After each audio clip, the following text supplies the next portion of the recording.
మొగుడా ఇదేంటి టీవీ రిపోర్టర్లా వెంట పడుతుంది?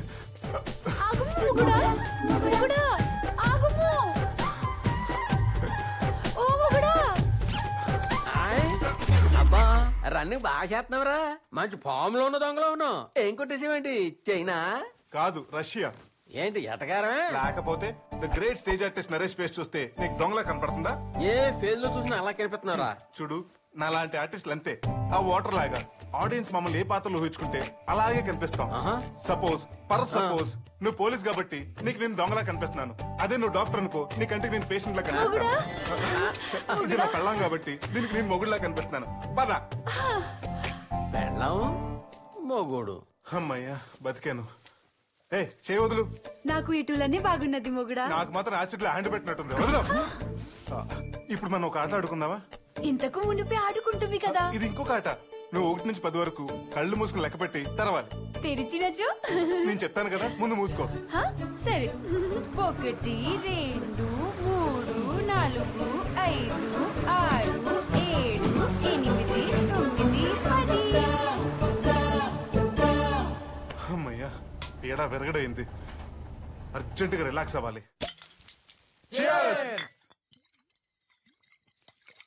అదేంట్రా, ఒక్క బీర్ ఫినిష్ చేయాలంటే ఫుల్ నైట్ హాల్ట్ చేసేవాడివి, ఇప్పుడు సింగిల్ సిప్ లో చేసావు. కొంపదీసుడు కరసాడేంటి? రేయ్, ఇందాక నాటకంలో సీతలాగా యాక్ట్ చేసింది అది నిజంగా సీతను ఫిక్స్ అయిపోయిందిరా.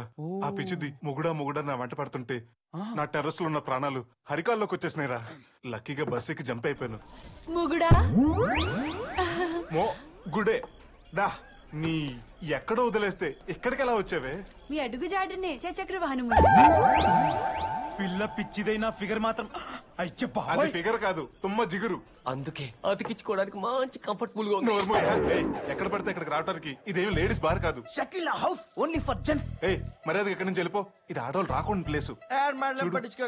ఒక్కొక్కడు మిడ్ నైట్ మసాలా సాంగ్ చూసినట్టు ఎలా చూస్తున్నారు. నేను మేము వీడి అచ్చటకి వెళ్ళను. పతి వెంట చితికి వెళ్ళటకైనా సిద్ధమే. ఇక్కడ ఉంటే చితికిపోతావని చెప్తున్నాను.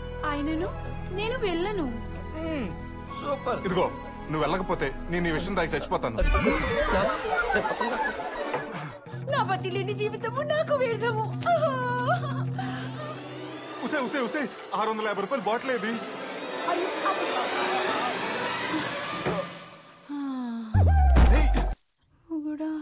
ఇలా కలవరిస్తుందంటే ఏంట్రా అర్థం? నిద్రపోతుందని కాదు, ప్రేమ పేరుతో ఆ పిల్లని ట్రాప్ వేసి పెళ్లి పేరుతో చేతిలో చేసి నీ పని అయిపోయిన తర్వాత తూనీగా ఎగిరిపోతే కదా.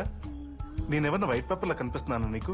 నీ ఇష్టం వచ్చిన స్టోరీలు రాసేసుకోవడానికి లాగౌట్ ఇచ్చానంటే ఫేస్బుక్ చిరిగిపోతుంది. ఎదవా పిచ్చోళ్ళు ఎవరితో ఎందుకు ఎలా ఉంటారో ఎవ్వరికీ తెలియదు. అది వాళ్ళకి మాత్రం తెలిసిన ఆర్ట్.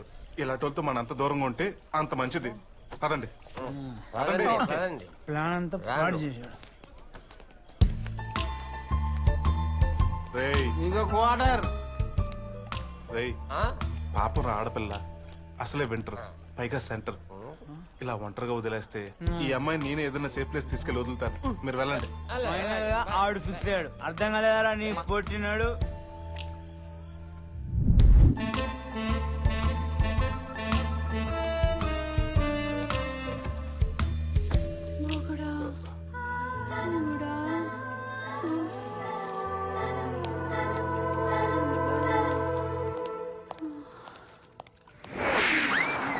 సార్, అమ్మాయి సార్.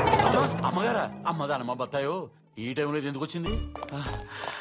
అమ్మగారు ఏర్రా? అమ్మగారు కాదు సార్, అమ్మాయి.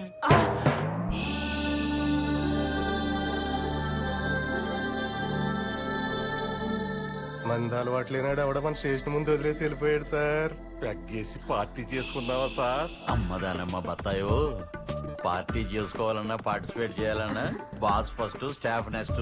అయితే మన డీజీపీ గారికి ఫోన్ చేద్దామా సార్? దేనికిరా? మనందరికి బాస్ ఆయనే కదా సార్. కామంతో కళ్ళే అనుకున్నాను. బుర్ర కూడా పోయిందేంట్రా? నేను చెప్పింది మీకు బాస్ అని. అంటే నేను.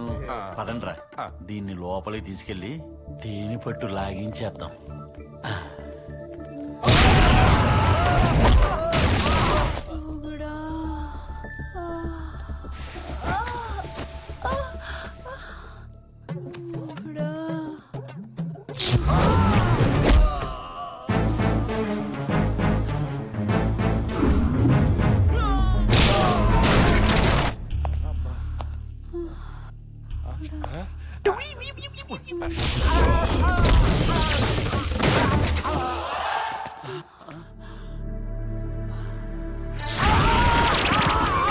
అమ్మదానమ్మ బత్తాయో. సార్ బ్యాట్మెన్ సినిమాలో గబ్బిల మనిషిలాగా అలా గాల్లో తేలేడుతున్నారేంటి సార్? భలే టయానికి వచ్చారు. 201 అర్జెంట్ గా అమ్మాయిని లోపల తీసుకెళ్లి 10 నిమిషాల్లో పండుగ చేసుకోరా. మాది ఇప్పుడే అయింది. Thank you sir. ఇదిరా బ్యాట్మెన్ స్టోరీ అంటే. ఎలా ఉందేటి? టచ్ చేస్తేనే ఇలా షాక్ కొట్టిందంటే ఆవిడ మామూలు ఆడదు కాదు సార్. వెంటనే ఆ పతివ్రతను బయటికి పంపించకపోతే గాల్లో ప్రాణాలు గాల్లోనే కలిసిపోతాయి సార్. ఒరే, ఈవిడ నిజంగానే పతివ్రతరా. తీసుకెళ్లి గుళ్ళో వదిలేద్దాం. అలాగనే సార్. ఈ అమ్మాయిని ఎంతకు తను మూడుతో చూశాను సార్. ఎవడా మొగుడు? ఎరా అడుక్కోవటానికి పోలీస్ డ్రెస్సులు వేసుకొస్తే డబ్బులు చేస్తారనుకున్నారా? అమ్మదానమ్మ బత్తాయో, పోలీసుల మీదే పంచెలేస్తావా? ఒక్కసారి అటు చూడు, పంచె తడిసిపోద్ది. ఏ తడిసిందా? ఎరా, పతివ్రతకి లేటెస్ట్ వర్షన్ లాంటి నీ పెళ్ళాన్ని వదిలించుకోవాలనుకున్నావా? అసలు నువ్వు మనిషివేనరా? నేను మనిషినే, అది మాత్రం నా పెళ్ళం కాదు. మరి ఈడు? చచ్చే, ఈడు కాదు. ఇది నా పెళ్ళం కాబట్టి దీనికి నేను మొగుడులా కనిపిస్తాను. ఒరే అల్లరి నరేష్, నువ్వు స్టేజ్ మీదే అనుకున్నాను. ఎక్కడ పడితే అక్కడ పెర్ఫార్మెన్స్ తాగాడేస్తున్నారా నువ్వు?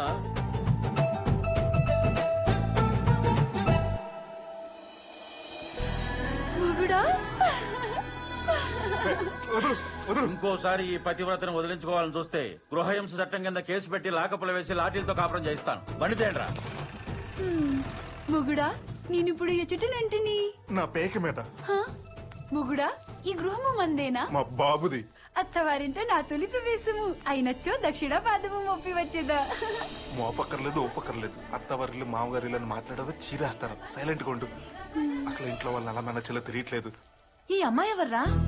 అది అది పొద్దున్నే మన ఇంట్లో పరమ్మాయి మానేస్తుందని చెప్పావు కదా, అందుకే కొత్త పని మనిషిని తీసుకొచ్చాను. బాలకం చూస్తే అలా లేదే. ఆ డ్రెస్ దండ చూసే కదా నీ డౌట్. ఇంతకు ముందు బాగా డబ్బున్న వాళ్ళ ఇంట్లో పనిచేసింది. వాళ్ళ దగ్గర మానేసేటప్పుడు వాళ్ళు సెండ్ ఆఫ్ ఇస్తూ కొత్త బట్టలు పెట్టి దండేసి దండం పెట్టి పంపించారు.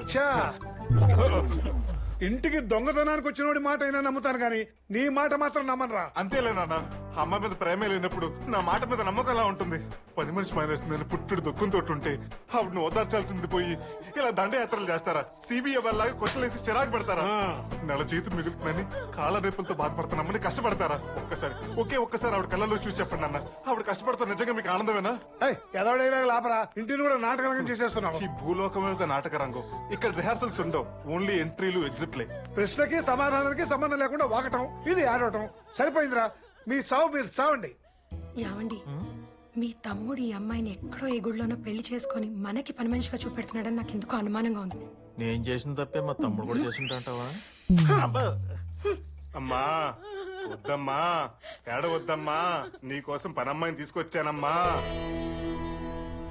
ఏమా లోపల పాత పనమ్మాయి బట్టలున్నాయి, వెళ్ళి వేసుకో.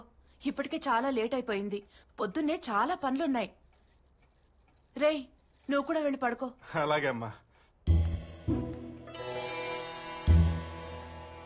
అంతా ఈ దండ వల్ల వచ్చింది.